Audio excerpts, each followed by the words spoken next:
Hello guys! Welcome back to my channel. This is Artemis in Washington. Kung hindi ka pa nakasubscribe, mag-subscribe ka na po. So may mga nagtatanong kung kailangan daw ba ng sasakyan o sarili mong sasakyan or kotse dito sa United States kung gusto mo magsimula kahit small business lang. Ang sagot po, opo, kailangan nyo po. Kahit na cleaning business pa yan, small cleaning business, nag-i-start ka pa lang, mas maganda kung meron ka ng sarili mong sasakyan. Kasi mas may sasakyan ka or may kotse ka, mas okay, mas marami kang kliyenteng makukuha, mas marami kang trabahong magagawa sa isang araw or sa bawat araw at mas malaki ang kita. So, importante po na may sasakyan ka. Pero, meron akong cleaner dati, isa to sa pinakamatagal kong cleaner, Brazilian siya.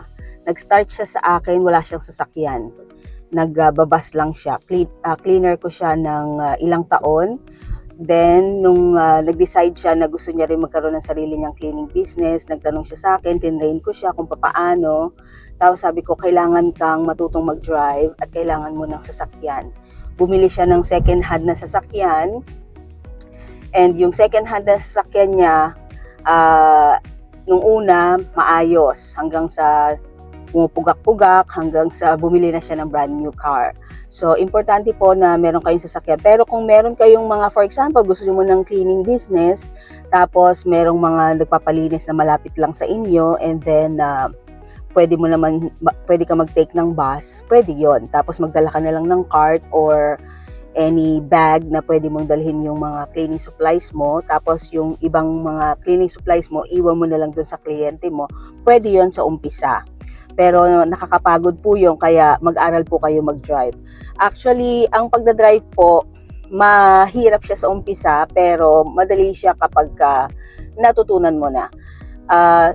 Ikwento ko lang po yung journey ko sa driving. Ako, dito lang din ako natuto ng driving sa Amerika. Ang nagturo sa akin yung husband ko. Yung una kong exam, nag-exam ako ng written exam. I think unang exam ko nakapasa ako. Written exam yon. After ng written exam, actual or yung manual. And then, nung nag-exam na ako ng actual, bagsak ako sa unang try. Tapos bagsak na naman ako sa pangalawang try. Dun sa pangatlong try, feeling ko, marami pa ako pwede pa ring matutunan. Feeling ko hindi ako masyadong makakapasa or pwedeng makapasa ako.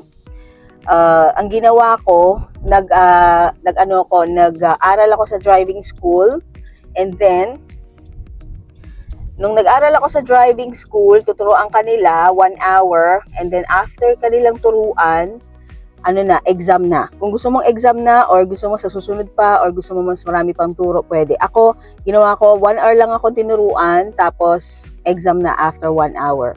Nag-exam na kami.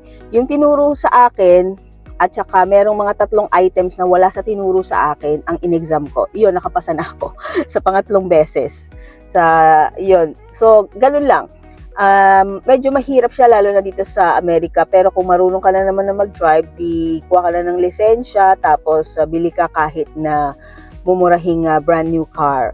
So, ang advice ko po sa inyo, kung bibili po kayo ng sasakyan dito sa Amerika, wag po kayong bibili ng second hand. Ang una po naming sasakyan dito, second hand.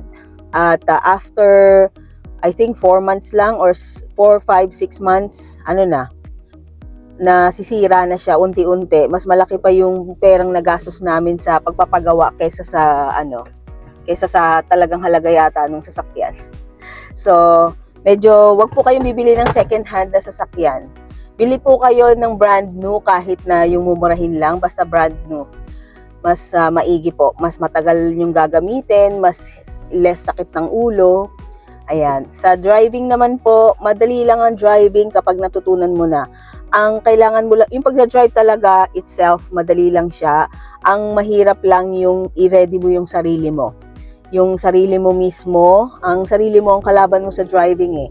Yung takot, yung lakas ng loob, yan ang magiging kalaban mo sa driving. So, yan. Tsaka yung kung paano ka magpo-focus dun sa gitna ng 2 linya, left and right. Yan, ganyan. So, pero kung tutuusin, madali na lang ang driving. At saka, ano pa ba?